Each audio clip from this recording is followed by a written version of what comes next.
అదేవిధంగా ఏ విధంగా తెలంగాణ ఏర్పడ్డదో ప్రతిసారి తెలంగాణ ప్రజలకు గుర్తు చేస్తున్నట్టుందని చెప్పి నేను మనవి చేస్తున్నాను.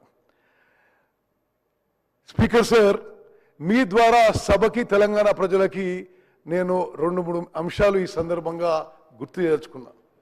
ఈరోజు సోనియా గాంధీ గారి బర్త్డే సందర్భంగా వారి హయాంలో యూపీఏ చైర్పర్సన్గా కొన్ని చారిత్రాత్మక హిస్టారిక్ లెజిస్లేషన్స్ పాస్ అయినాయి.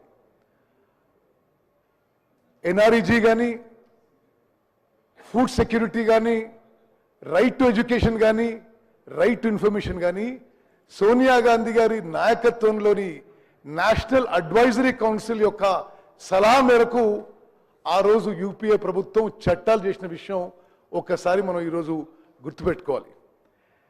తెలంగాణ విషయంలో కూడా నేను కొంత సంతృప్తిగా సెల్ఫ్ సాటిస్ఫాక్షన్తో మనవి చేస్తున్నాను. తెలంగాణ రాష్ట్ర ఏర్పాటులో ఎంత మినిస్క్యూల్ పర్సంటేజ్ అయినా నాది కూడా కొంత కీలక క్రియాశీలక పాత్ర ఉండడం అది నాకు జీవితాంతం సంతోషం అని చెప్పి నేను మనవి చేస్తున్నాను.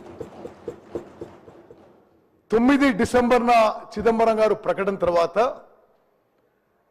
On January 5, 2010 then union home minister Chidambaram గారు తెలంగాణలో recognised political parties the all party meeting పెట్టి ద వే ఫార్వర్డ్ మీరు సజెస్ట్ చేయమని చెప్పి మా అందరినీ అడగడం జరిగింది.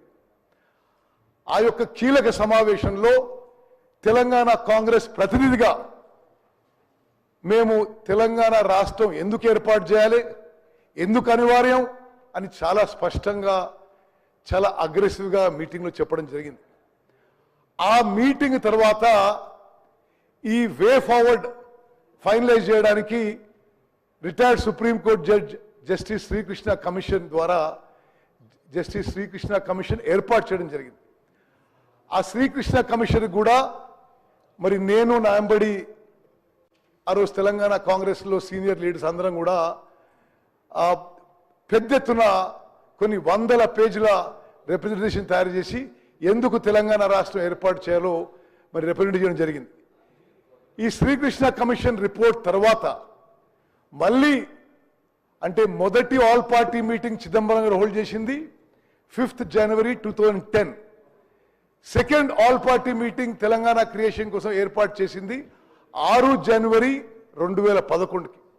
మరి దాంట్లో కూడా తెలంగాణ కాంగ్రెస్ పార్టీ తరఫు నుంచి నేను పార్టిసిపేట్ చేసి తప్పనిసరిగా జస్టిస్ శ్రీకృష్ణ కమిషన్ రిపోర్ట్లో 5వ ఆప్షన్ ఇచ్చారో అంటే సపరేట్ తెలంగాణ రాష్ట్రం ఇవ్వాలి, హైదరాబాద్ నగరం తెలంగాణకి క్యాపిటల్గా ఉండాలని చెప్పి ఏదైతే 5వ ఆప్షన్ ఇచ్చారో అది మేము గట్టిగా ఆ మీటింగ్లో చెప్పడం జరిగింది. ఆ తర్వాత కేంద్ర ప్రభుత్వంపై ఆనాటి యూపీఏ ప్రభుత్వంపై అనేక ఒత్తిళ్ళు వచ్చినా మరి రాజకీయంగా కొంత ఇబ్బంది పడ్డా ఆనాటి యూపీఏ ప్రభుత్వం మరి చైర్పర్సన్ సోనియా గాంధీ గారి దృఢ సంకల్పం వల్ల ఇచ్చిన మాట నిలబెట్టుకోవాలనే వారి తత్వం వల్లనే తెలంగాణ రాష్ట్రం ఏర్పాటైంది. 2004లో కరీంనగర్లో సోనియా గాంధీ గారు తెలంగాణ రాష్ట్రం ఏర్పాటు చేస్తామని ఇచ్చిన హామీ మరి 2014 అది ఫుల్ఫిల్ అయిందని చెప్పి నేను మనవి చేస్తున్నాను. అదేవిధంగా జూలై 30 తారీఖున 2013కి కాంగ్రెస్ వర్కింగ్ కమిటీ తెలంగాణ రాష్ట్రం ఏర్పాటు చేస్తామని చెప్పి స్పష్టమైన ప్రకటన ఇవ్వడం, ఆ తర్వాత ఫిబ్రవరి 2014లో ఈ చట్టం లోక్సభలో ప్రవేశపెట్టి పాస్ చేయడం మరి ఆనాటి కాంగ్రెస్ ఎంపీస్ది అందరిది చాలా కీలక పాత్ర ఉంది. ఫిబ్రవరి 20 తారీఖున 2014లో రాజ్యసభలో చట్టం పాస్ అయి మరి ఆ తర్వాత భారత రాష్ట్రపతి దీన్ని గెజెట్ నోటిఫికేషన్ ఇవ్వడం జరిగింది. తెలంగాణ రాష్ట్రం అప్పుడు భారతదేశంలో 29వ రాష్ట్రంగా ఏర్పడ్డ విషయం మరి ఒక్కసారి మనం గుర్తు చేసుకుందాం. అదేవిధంగా తెలంగాణ రాష్ట్రం ఏర్పాటు ఎంత ముఖ్యమైనదో ఆ చర్చల్లో పాల్గొన్న వ్యక్తిగా నేను మరో విషయం ఈ సభ ద్వారా యావత్ తెలంగాణ ప్రజలకు మరోసారి గుర్తు చేస్తున్నా. హైదరాబాద్ నగరం నుంచి వచ్చే రెవెన్యూ కేవలం తెలంగాణకి కేటాయించడం అది సోనియా గాంధీ గారి ఘనత అనే విషయం యావత్ తెలంగాణ ప్రజలు గుర్తుపెట్టుకోవాలి.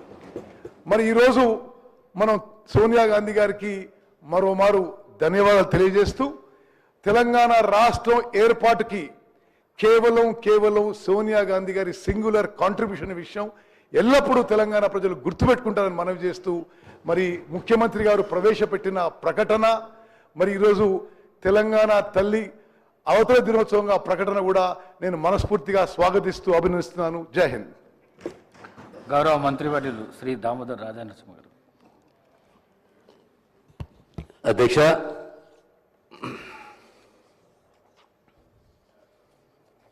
ముఖ్యమంత్రి గారి స్టేట్మెంటు